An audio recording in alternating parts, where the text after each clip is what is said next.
محزونا على كراسه الأنظر. بكى التاريخ محزونا على كراسه الأنظر، إذ الأعراب ناشوه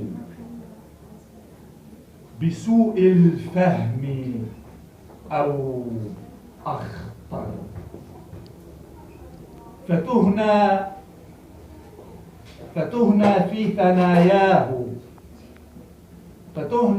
ثناياه نرد القول ترجيعا، بذا التنغيم أملاه هوى حكامنا القصر. بنوا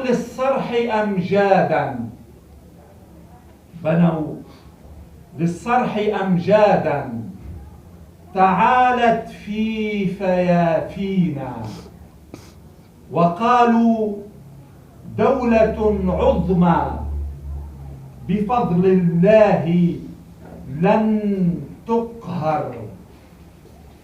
فجاء البعض من بعد وهدوا الدولة الأولى، وقالوا نحن أولاها رعاها القاهر الأكبر. وناس من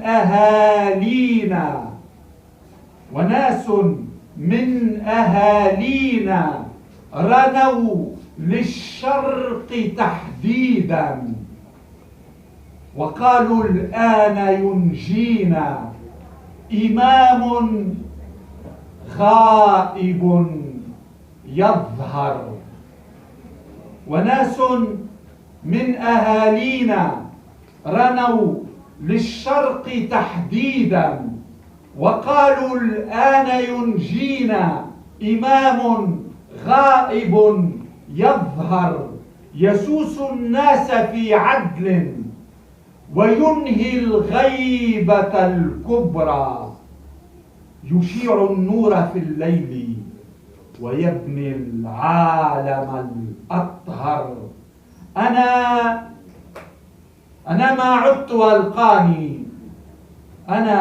ما عدت ألقاني سوى في حيرة كبرى، وتذنيني الأراجيف على منوالها الأقذر. فبئس الناس ما كنا وما كانت نوايانا، وبئس العرش يغرينا، وبئس النفس ما تضمر. أنا ما